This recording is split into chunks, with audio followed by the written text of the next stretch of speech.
आज से लगभग 27 साल पहले जब मुझे दिल्ली के स्वास्थ्य मंत्री के रूप में काम करने का मौका मिला था,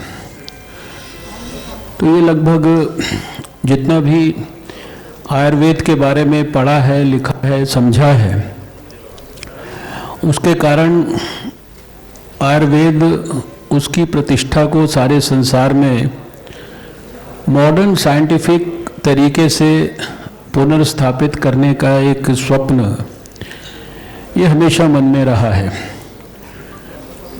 और उसका कारण यह है कि हम सब जानते हैं कि आयुर्वेद का सारा ज्ञान ये बहुत कुछ अथर्ववेद के अंदर समाहित है। चरक संहिता में, सुश्रुत संहिता में जो ज्ञान था, उसको ये सब जानकारियाँ जो अंतर्राष्ट्रीय रिकॉग्नाइज्ड डाटाज हैं या लिटरेचर है, उसमें सब विद्यमान है। 6ठी शताब्दी में इसको चाइनीज़ भाषा में ट्रांसलेट किया गया। 9वीं शताब्दी के अंदर इसको पर्शियन और अरेबिक भाषा में ट्रांसलेट किया गया। 12वीं शताब्दी से लेकर 17वीं शताब्दी के बीच में इसको यूरोपियन भाषाओं में ट्रांसलेट किया गया। भारत का निश्चित रूप से ये दुर्भाग्य रहा कि ब्रिटिश रूल में जो हमारा अपना traditional Indian system of medicine था, जिसको सारे दुनिया के अंदर बड़े पैमाने पर रिकॉग्निशन होना चाहिए था और जिसका भारत में प्रचार और प्रसार होना चाहिए था, उसको उस प्रकार का प्रोत्साहन नहीं दिया गया और उसको उस प्रकार का प्रोत्साहन देने के लिए भारत को स्वतंत्रता प्राप्ति का इंतज़ार करना पड़ा।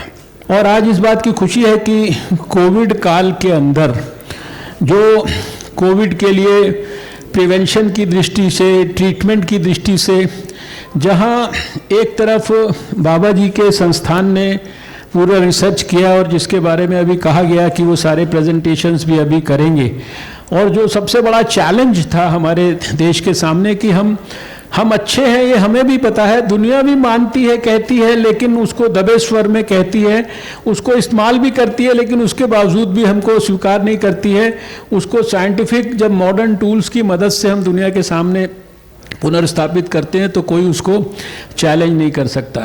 जब भारत सरकार ने आयुष मंत्रालय बनाया है, आयुर्वेद और जो अल्टरनेट फॉर्म्स ऑफ ट्रीटमेंट हैं उनकी बेशुमार उनकी इज्जत बढ़ी है और बेशुमार लोग इससे जुड़ पाए, क्योंकि अब एक अल्टरनेट फॉर्म ऑफ ट्रीटमेंट का एक पद्धति, एक बेंचमार्क शुरू हुआ है।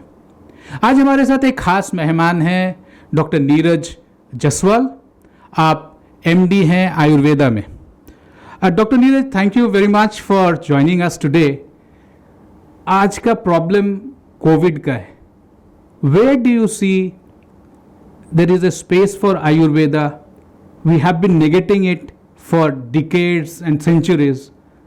आज दवाई आयुर्वेदा से भी कोविड ठीक हो रही हैं।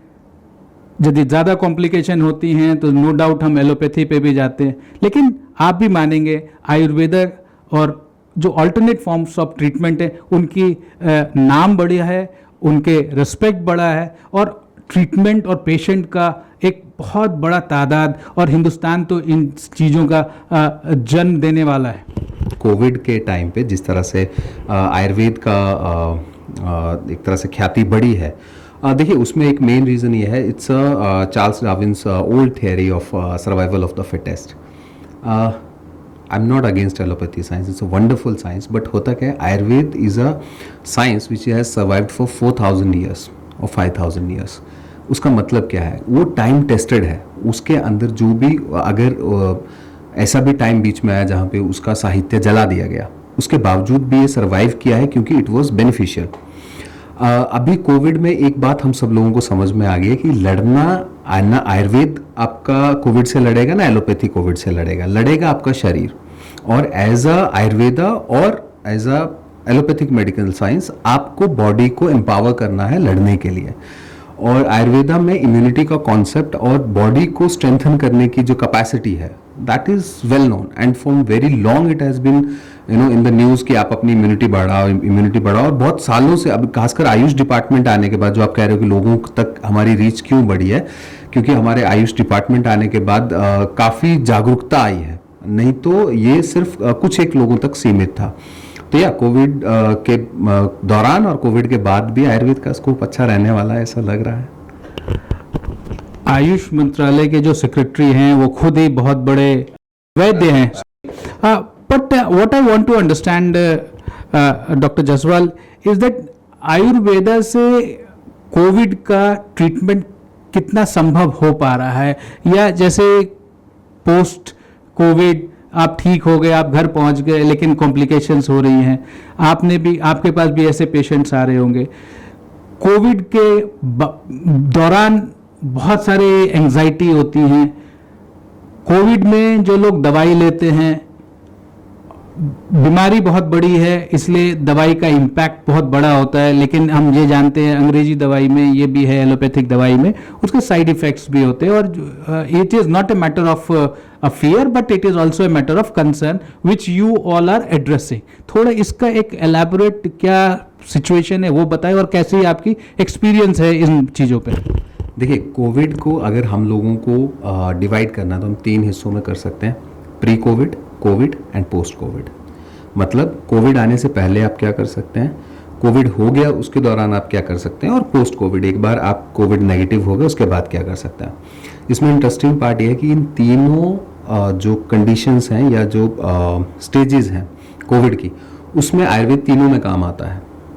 जो मॉडर्न साइंस है या एलोपैथिक साइंस जिसको आप कहोगे, उसका रोल एक सर्टेन पार्ट में आता है जब आप कोविड पॉजिटिव हो और आपका केस जो है वो थोड़ा कॉम्प्लिकेटेड हो गया है और आपको सपोर्टिव लाइफ केयर की ज़रूरत है, तब आप definitely allopathy is the best way to go. वो चाहे आपका ऑक्सीजन की ज़रूरत पड़े या कोई भी मॉडर्न फैसिलिटीज़ की ज़रूरत पड़े, वहाँ पे करता है। लेकिन आयुर्वेद कोविड आने से पहले भी आप अपनी इम्यूनिटी पे काम कर सकते हैं without any side effects, in fact with the side benefits.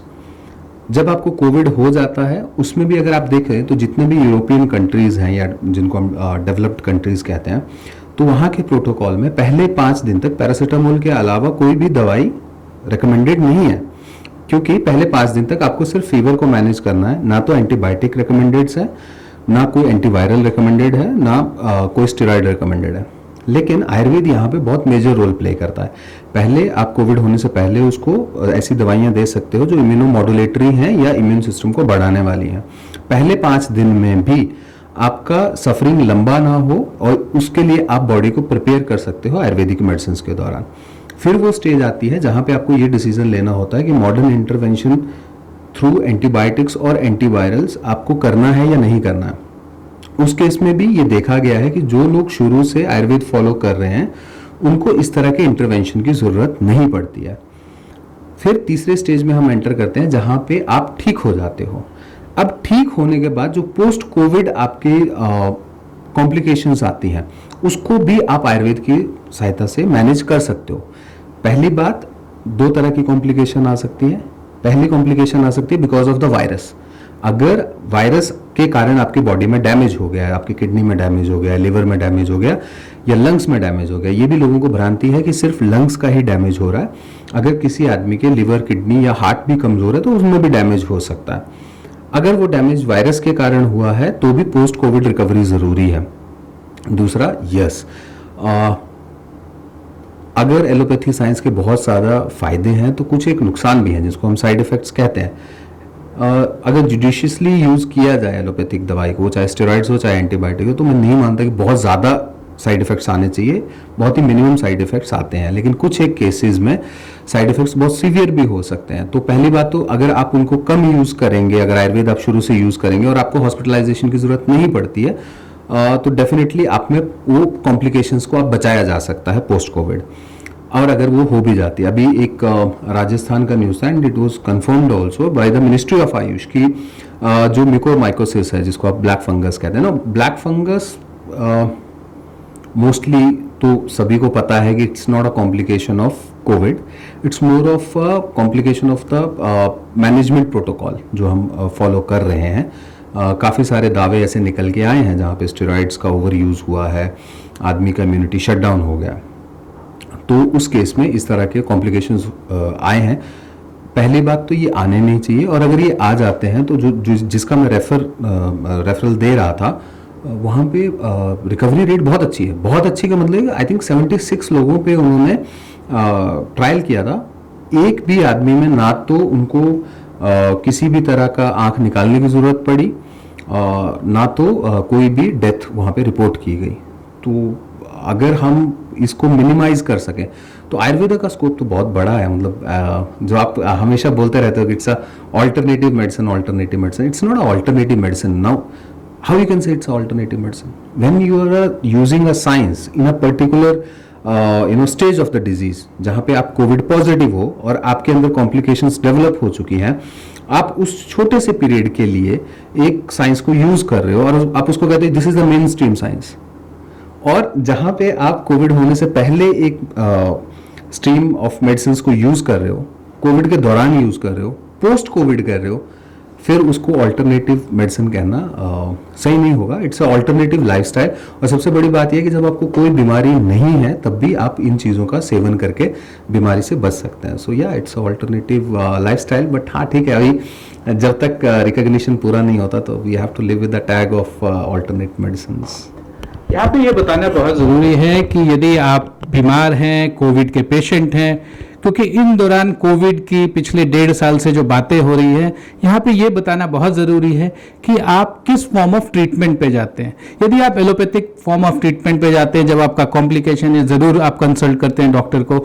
यदि आप ऑल्टरनेट फॉर्म ऑफ ट्रीटमेंट पे जाते हैं, जिसको सेकेंडरी फॉर्म ऑफ ट्रीटमेंट कहेंगे, जिसको हम आयुर्वेदा कह सकते हैं, यूनानी कह सकते हैं, या और जो फॉर्म्स ऑफ ट्रीटमेंट है, आयुष मंत्रालय ने एक बहुत स्ट्रेट फॉरवर्ड प्रोटोकॉल बनाया है कोविड के। कब आप एलोपैथिक के दवाई के लिए आप जाएं या ट्रीटमेंट के लिए जाएं, और कहां आपको फायदा हो सकता है, आपको कैसे बचाव करना है, वो उतना ही इंपॉर्टेंट है डॉक्टर साहब, जितना कि हम बीमार के बारे में सोचते हैं लेकिन हम बचाव के बारे में नहीं सोचते। और वहां तो अंग्रेजी के डॉक्टर और एलोपैथी के डॉक्टर भी कहते हैं काढ़ा पियो जी, पानी पियो जी, आप precaution low. It is a mix of all that saves. Ultimate goal is saving a precious human life. इसके ऊपर मैंने एक छोटा सा पोस्ट डाला और लोगों ने काफ़ी पसंद किया था उसको कि human life is supreme, not the science. Let it be Ayurveda, let it be allopathy, human life supreme है। So we should all work together to save that supreme thing. That is the first thing. दूसरा आपने कहा कि इसके बचाव के लिए देखिए, सबसे बढ़िया बात क्या है कि आयुर्वेद में मानते हैं कि शरीर में रोग का अधिष्ठान क्या है। हमारी चरक संहिता में ऐसा क्वेश्चन अराइज होता है कि अगर किसी को बीमारी होती है तो अधिष्ठान क्या है। अधिष्ठान मतलब कहाँ कहाँ हो सकती है, तो इट इज शरीर एंड मनस। और कोविड का जो अभी तक एलोपैथी में हम देख रहे हैं, तो हम उसका अधिष्ठान सिर्फ शारीरिक तौर पे मान के चल रहे थे। अभी शायद कुछ एक लोग जो साइकोलॉजिकल प्रॉब्लम से पेशेंट जूझ रहे हैं उसके ऊपर आएंगे भी, और आने वाले टाइम में ये एस्टैब्लिश भी हो जाएगा और हो भी गया है। जैसे कि हम साइकोसोमैटिक डिसऑर्डर्स के बारे में कहते हैं कि आप मैक्सिमम जो डिसऑर्डर्स है वो साइकोसोमैटिक है। सेम वे कोविड के साथ एक तो उसको रोकना, लेकिन रोकने के बाद जब आप उसके रिकवर भी हो जाते हो, the importance of that psychosomatic thing, जिसको हम मानस कहते हैं आयुर्वेद में, मतलब साइकाइट्री का जो पार्ट रहता है, जिसमें ऐसे बहुत सारे लोग आ रहे हैं।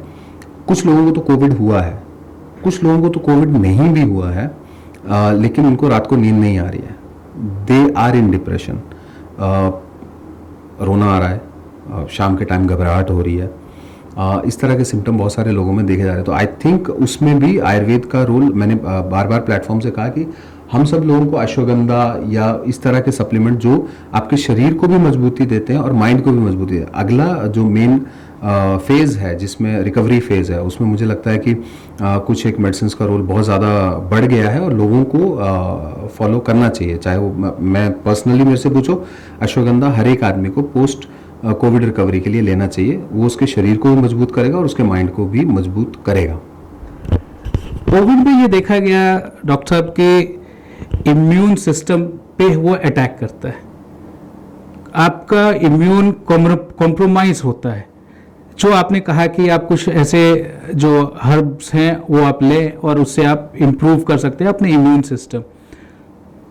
पोस्ट कोविड में आप ठीक हो गए, घर आ गए, पता चला फिर भी आपकी डेथ हो रही है, वो शायद एक कंसर्न ज़रूर है पूरे डॉक्टर्स के, जो भी हेल्थ से जुड़े लोग हैं, जो विशेषज्ञ हैं, सबका ये एक कंसर्न है। आपका इसमें क्या डिसीजन होगा या एडवाइस होगा, क्योंकि इम्यूनो कॉम्प्रोमाइज तो है बंदा, तभी उसको कोविड हुआ है। और या आपने कहा कि आपका लंग्स भी इम्पैक्ट करता है, खाली लंग्स नहीं करता और डिफरेंट बॉडी ऑर्गन्स करते हैं, जो भी वीक है, हार्ट है, किडनी है और सारे बॉडी के पार्ट्स हैं। देखिए, इसमें एक चीज़ हमें समझनी पड़ेगी, जैसे आपने बताया कि ये सिर्फ एक सिस्टम की बीमारी नहीं है जिसको हम लंग्स कहते हैं, it's a multi systemic problem. तो अगर किसी का ससेप्टेबिलिटी है तो उसका किसी और सिस्टम फेलियर से भी डेथ हो सकता है। दूसरा चीज़ हमें समझना पड़ेगा कि जब कोविड किसी आदमी को होता है तो आपने कहा वो इम्यूनो कॉम्प्रोमाइज्ड होता है, लेकिन जब हम ऐसे आदमी को किसी स्टेरॉइड पे डालते हैं तो हम बेसिकली उसकी इम्यूनिटी को बंद कर देते हैं। अब उसको आप साइटोकाइनिन स्टॉर्म की बात कर ले, उसको रोकने के लिए करते हैं, जो भी करते हैं। तो उसमें दो तरह का प्रॉब्लम आता है। एक चीज़ तो ये है कि एक मल्टी सिस्टमिक फेलियर होगा, दूसरा ये होगा कि वो घर आ गया, घर आने के बाद वो कोविड नेगेटिव हो गया, लेकिन अभी उसकी इम्यूनिटी जीरो है because he has been on steroid for very long and at home also he is on steroids, जिसको वो टेपर ऑफ कर रहे हैं। ऐसे सिचुएशन में उस पेशेंट को किसी भी तरह के इन्फेक्शन से बचाना बहुत ज़्यादा ज़रूरी होता है, क्योंकि उसका इम्यूनिटी नहीं लड़ रहा है। तो इसका मतलब क्या होता है, जैसे बैक्टीरिया आपके अंदर गया, आपने एक वायरस से अटैक्स को ख़त्म किया, उसके बाद आपकी बॉडी के अंदर एक बैक्टीरिया चला गया। अब क्योंकि आपकी बॉडी का इम्यून सिस्टम बंद कर दिया गया है, may be through steroids and other things, तो वो फिर अंदर रेप्लिकेट होता जा रहा है और आपकी बॉडी रिस्पॉन्ड नहीं करी। और जब तक वो रिस्पॉन्ड करने की सिचुएशन में पहुंचती है, वो काफ़ी बढ़ चुका होता है और डैमेज कर चुका होता है, आप पहले ही एक लंबी इलनेस से लड़ के आए। तो इन केसेस में फिर ऑर्गन्स के ऊपर डैमेज ज़्यादा होता है और फिर उनके डेथ होने के चांसेस भी ज़्यादा होते हैं। लेकिन इसमें एक और प्रॉब्लम है, फिर लोगों को ये लगता है कि यार घर पे हो सकता है हमें बैक्टीरिया अटैक कर दे, तो क्या हमें हॉस्पिटल में रहना चाहिए? तो इसका एक सिंपल सा आंसर ये है कि नहीं, आपको जितना कम से कम टाइम आपको हॉस्पिटल में रहना चाहिए, एडमिट किया जाता है, उतना अच्छा रहता है आपके लिए, because it's not a nice place to have. हमारे पास बहुत इन्फेक्शियस लोग आते हैं, हमेशा इन्फेक्शन रहता है, और जो इन्फेक्शन हॉस्पिटल में डेवलप होता है, जिसको हम हॉस्पिटल बग भी कहते हैं, so they are so resistant to the antibiotics also कि अगर सेकेंडरी इन्फेक्शन ऐसे पेशेंट्स में होता है तो फिर उसको ट्रीट करना मुश्किल चला जाता है। तो आई से कि आप अपना ख्याल रखो और कोशिश करो कि कितने कम से कम स्टेरॉइड लेने पड़े आपको। अगर ज़रूरत पड़ती है, ना ले तो बहुत बढ़िया है, वो आपका डॉक्टर डिसीजन लेगा। लेकिन जब आप घर भी आ जाते हो वापस, तो सेकेंडरी इन्फेक्शन जिससे कि अब काफ़ी लोगों की डेथ हो रही है, उसमें म्यूकोरमाइकोसिस भी एक सेकेंडरी इन्फेक्शन है। It's not directly related with Covid, it's a post Covid complication. तो इस तरह की कॉम्प्लिकेशन से बचे, क्योंकि इनको ट्रीट करना बहुत मुश्किल होता है, क्योंकि आप ऑलरेडी 20 दिन 15 दिन फाइट करके आ रहे हो, आपकी बॉडी में ज़्यादा फाइट करने की कैपेसिटी बची नहीं है। तो यस, पोस्ट कोविड के लिए आप जैसे ही आप थ्रू आउट कोविड आप आयुर्वेदिक मेडिसिन लो, there is no denial, before covid, during covid, after covid, you need not to stop any Ayurvedic medicine, that will help you to combat the secondary infections also.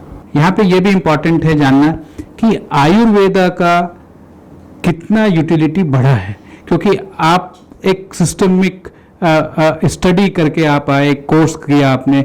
एक हमारे यहाँ हिंदुस्तान में एक पद्धति चल रही थी जो खानदानी चलती थी, उससे कुछ पॉजिटिव्स भी थी और कुछ नेगेटिव्स भी हैं। अब आप लोग जो नए होनहार जो आयुर्वेदा के जो डॉक्टर्स हैं, जो प्रैक्टिशनर्स हैं, आप लोगों ने रिसर्च बेस्ड एनालिटिकल टूल्स को इस्तेमाल भी किया है और उससे आप लोग ट्रीटमेंट कर रहे हैं। तो ये जो फैलेसी है, इसको हम किस तरीके से, एक बार फिर से मैं कहूँगा, जो ऑल्टरनेट शब्द इस्तेमाल किया जाता है आयुर्वेदा या और आगे ट्रीटमेंट्स के लिए, ये कितना कॉम्प्रोमाइज्ड है और या इसको हम कितना इम्प्रूव कर सकते हैं और कितना हम इसको व्यापक बना सकते हैं? क्योंकि इस बार तो ये कहना लाजमी है कि कोविड में Ayurveda has improve its efficacy and its value.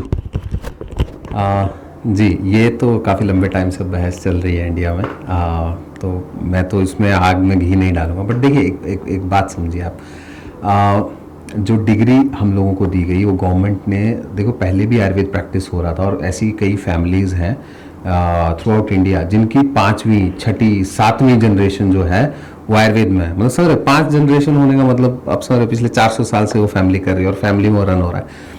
लेकिन फिर प्रॉब्लम आने लगी जहाँ पे लोगों के पास डिग्री नहीं थी और फिर वो लोग प्रैक्टिस करने लगे, गलत प्रैक्टिस करने लगे। तो गवर्नमेंट का नहीं, there should be a proper वे।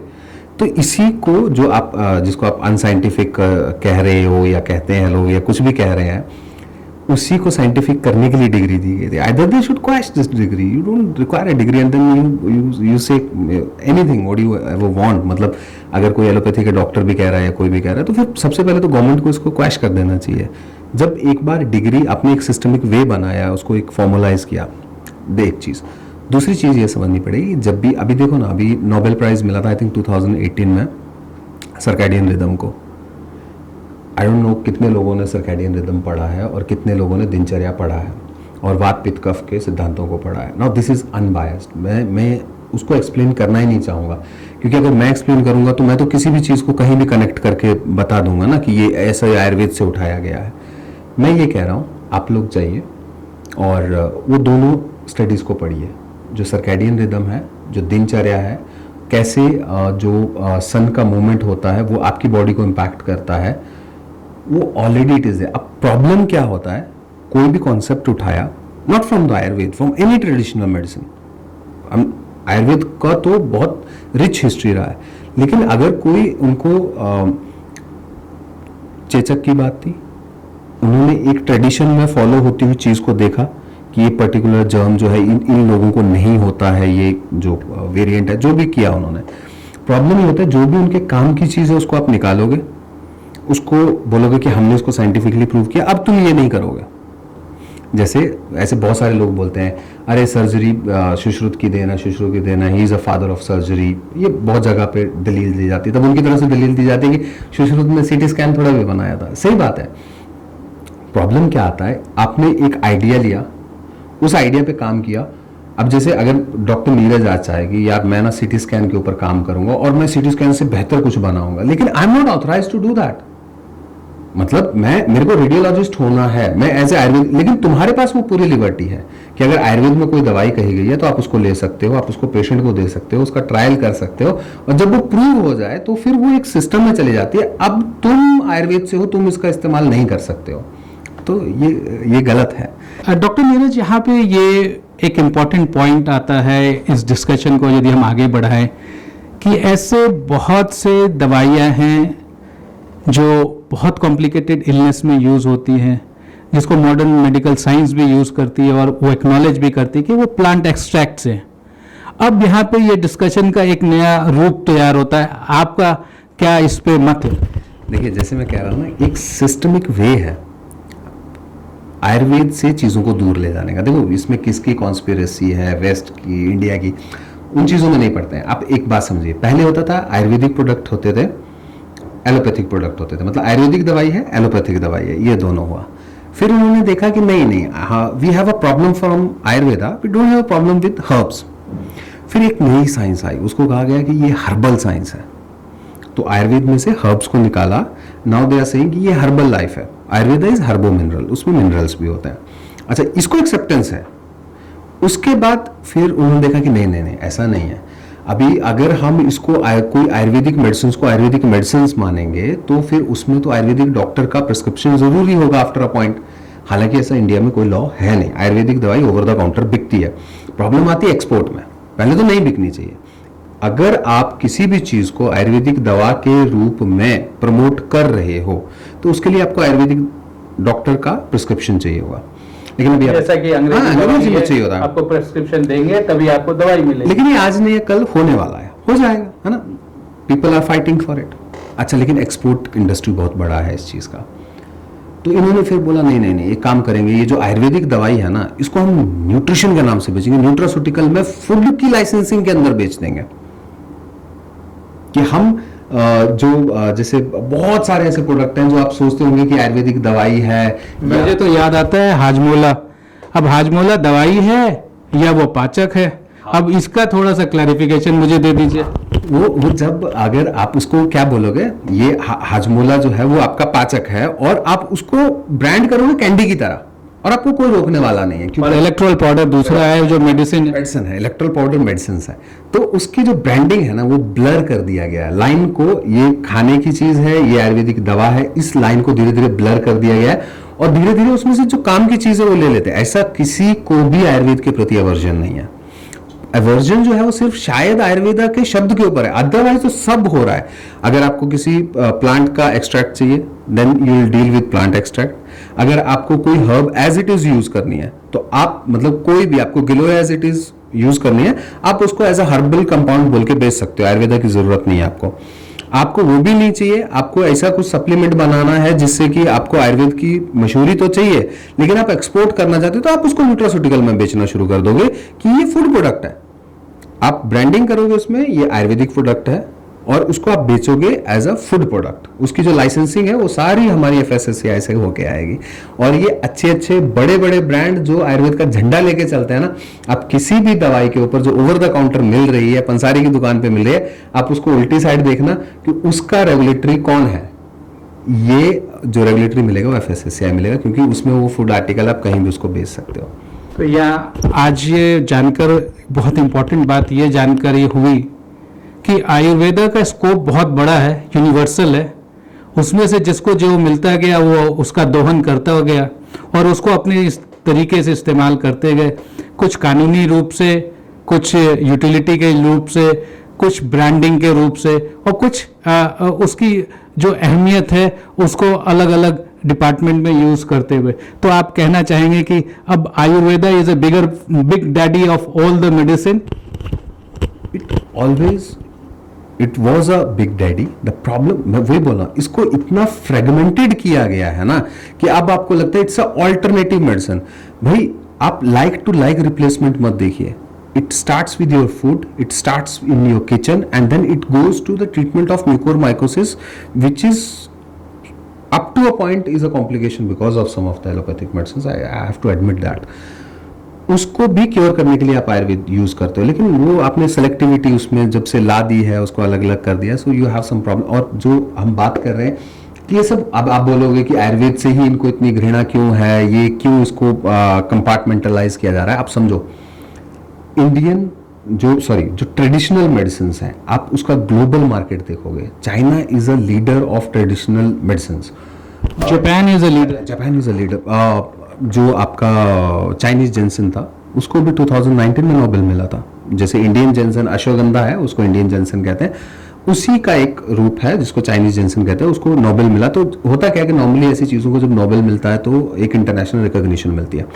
अब मैं क्या कह रहा हूँ, मैं ये कह रहा हूँ कि होता क्या है कि आप ये बहुत बड़े मार्केट को तो कैटर करना चाहते हो, लेकिन उसका क्रेडिट उसको नहीं देना चाहते हो जिससे वो बिलोंग करता है। तो आप उसको कंपार्टमेंटलाइज कर देते हो कि अगर आपको कोई भी आयुर्वेदिक प्रोडक्ट को अगर आपको यूएस में बेचना है तो आप उसको आयुर्वेद के नाम से मत बेचो, आप उसको हर्बल प्रोडक्ट के नाम से बेचो। वो जल्दी बिक भी जाएगा, आपको उसका क्रेडिट भी नहीं देना पड़ेगा, आपके पैसे भी बन जाएंगे। ये सब नहीं होना चाहिए। अगर आप आयुर्वेद का कुछ यूज कर रहे हो तो at least give the due credit. और ये बड़ी बड़ी कंपनियां कर रही हैं क्योंकि उनको सामान बेचना, उनको पता है कि इंटरनेशनल मार्केट बहुत बड़ा है और आने वाले टाइम में और बढ़ेगा। डॉक्टर नीरज, ये मैं कह सकता हूँ, मैं as a MBA myself, that you are a good management person who has understood the whole cycle of operations of medicine, whether it is allopathic medicine or Ayurvedic medicine. अब आगे बढ़ते हैं। योग, आज आपने जैसे अपने उद्बोधन में सबसे पहले कहा कि आज इंटरनेशनल डे ऑफ योगा भी है। योगा का आयुर्वेदा से क्या तालमेल है, कितना एक दूसरे के पूरक हैं दोनों, और कितना उससे हम नॉर्मल लाइफस्टाइल और इलनेस को हम डील कर पाएंगे, कॉम्प्लिकेटेड लाइफस्टाइल और कॉम्प्लिकेटेड इलनेस को डील कर पाएंगे? देखिए, पहली बात तो ये हवा पानी का संबंध है। एक पानी है, दूसरी हवा है। तो ऐसा जैसे बहुत सारे लोग कहते हैं योगा कंप्लीट है, आयुर्वेदा को कुछ भी कंप्लीट नहीं होता है। ये हवा पानी की तरह है। अगर आयुर्वेद पानी है, आपको जिंदा रहने के लिए ज़रूरत है, तो योगा भी आपकी हवा है, वो भी आपको जिंदा रहने के लिए ज़रूरत है। और दूसरी चीज़, ये हमारी साइकी में बार बार चीज़ डाली जाती है कि यार complicated disease, life threatening disease में ये चीज़ कितना काम करती है। हमें समझना ये है कि हर एक डिजीज लाइफ थ्रेटनिंग होती क्यों जा रही है। आप किसी भी एलोपैथिक डॉक्टर के पास चले जाओ कि मुझे हार्ट का प्रॉब्लम लाइफ थ्रेटनिंग है, एग्री? कि हार्ट का किसी को प्रॉब्लम है तो वो उसकी जान जा सकती है, ये हर एक एलोपैथिक डॉक्टर, आयुर्वेदिक डॉक्टर, सारे डॉक्टर बोलेंगे। लेकिन फिर बोलेंगे कि इससे बचा कैसे जा सकता है, देन दिल से कि एक्सरसाइज करो, योगा करो, प्राणायाम। तो इसका मतलब क्या है कि कोई भी बीमारी अगर आप अच्छा योगा, आयुर्वेदा, प्राणायाम, एक्सरसाइज, डाइट आप फॉलो करते हो तो वो लाइफ थ्रेटनिंग नहीं हो सकती। तो आप इस बाइनरी में मत जाइए कि एक बार लाइफ थ्रेटनिंग हो गई तो एलोपैथी कितना काम करेगा, आयुर्वेदा कितना काम करेगा, योगा कितना काम करेगा। मैं तो ये कह रहा हूं कि वो जो जर्नी है फ्रॉम अ सिंपल डिजीज, एक दिन में तो 90% ब्लॉकेज नहीं हो सकता हार्ट का ना, जो लाइफ थ्रेटनिंग हो जाए। 10% ब्लॉकेज तो लाइफ थ्रेटनिंग नहीं है। तो वो जो जर्नी है 10% से 100% या 90% की, वो जर्नी ही आप तय मत करो। अगर आप योगा कर रहे हो, आप एकदम एक्सट्रीम होके सोच रहे हो, जैसे जैसे बोलते हैं ना कि फ्रैक्चर हो गया तो क्या करोगे, आप सर्जरी करवाओगे ना। मैं मतलब हार्ट अटैक हो गया तो अभी किसी ने दिया था ये तर्क भी टीवी डिबेट में, हार्ट अटैक हो गया तो आप प्राणायाम करोगे कि आप सर्जरी करोगे। मैं कह रहा हार्ट अटैक होना क्यों है? अगर आप अच्छा योगा करते हो, अच्छा आपका लाइफस्टाइल है, तो आपको हार्ट अटैक नहीं होगा। ये तो सभी मानते हैं, एलोपैथी भी मानता है, आयुर्वेद भी मानता है। तो इतना ज़रूरी है ये। तो it's not about reaching to that point, but it is about not letting yourself to reach that point जहाँ पे आपको इस तरह की ज़रूरत पड़े। Dr. Neeraj, it is very important to listen new ideas about the very notion of Ayurveda, about the very notion of yoga, and about the very notion of English medicine, which is called mainstream medicine, जो हम लोग generally इस्तेमाल करते हैं, क्योंकि बोलचाल की भाषा ही एक किसी तत्व को या किसी चीज़ को उतना उसको मुखरित करती है। लेकिन ये भी इम्पॉर्टेंट इसलिए भी इम्पॉर्टेंट है क्योंकि आयुर्वेदा, हम कहते हैं 5 तत्व का शरीर है, कार्बन 99% हमारा बॉडी कार्बन से बना है, और 5 तत्व का शरीर है, 5 तत्वों में मिल जाता है, इसमें पानी है और बहुत सारी चीज़ें हैं। तो यदि हमारा बॉडी कंपोजिशन कार्बन का है और इम्पॉर्टेंट कंपोजिशन है उसमें वाटर का, तो यानी कि बहुत सारे तरीके, ऑल्टरनेट फॉर्म्स हो सकते हैं, कॉन्ट्ररी फॉर्म्स हो सकते हैं, कॉन्ट्रेरियन फॉर्म्स हो सकते हैं, जिससे आप अपनी बॉडी, यदि एक मशीन है, उसकी ट्रीटमेंट कर सकें। I think this is a basic common perception that हम एक समझने के लिए हम इसका इस्तेमाल कर सकते हैं। इन्होंने तो पूरा वो इतना फैक्चुअल और उसमें ले गए किताबों में कि शायद ना, this is the perfect scenario what he is saying. It's something like कि जो आप जिस बात की कर रहे हो उसके लिए जो कोट जाता है कि यथा लोके तथा पिंडे, मतलब जैसा दुनिया में है वैसा ही हम है। पहली बात तो ये प्रिविलेज्ड नहीं है, हम जिन चीज़ों से बाकी दुनिया बनी है उन्हीं चीज़ों से हम बने हैं, और इसका जब बैलेंस रहता है बॉडी में, उसी बैलेंस को हम स्वस्थ कहते हैं। और जब वो इम्बैलेंस हो जाता है, जो आपने कहा पृथ्वी, आप, तेज, वायु एंड आकाश, जो पंच महाभूत हैं, उनसे शरीर बना हुआ होता है। बाद में इसी को आप उसी में गुण आते हैं। ये जो आपने थियरी पूरी बताई, ये एक पंच महाभूत की थियरी है। फिर अगर इसको भी आगे आप इसको फ्रेगमेंट्स में डालोगे तो इसमें गुण निकल के आते हैं। गुण मतलब उसकी क्या क्या क्वालिटीज़ रहती हैं। तो ये आई am not comparing, but it's one and the same. जैसे हम एलोपैथी में भी देखते हैं कि आपका ब्लड जो है वो वाटर है मेनली, और फिर उसके बाद उसमें नीचे छोटी छोटी एक और फ्रेगमेंट्स आते हैं, स्पेशलाइजेशन, छोटे छोटे फ्रेगमेंट्स आते हैं। ये आरबीसी है, ये आपका ऑक्सीजन कैरी करता है, तो ऑक्सीजन आपकी प्लेटलेट, हाँ, तो अभी वो है।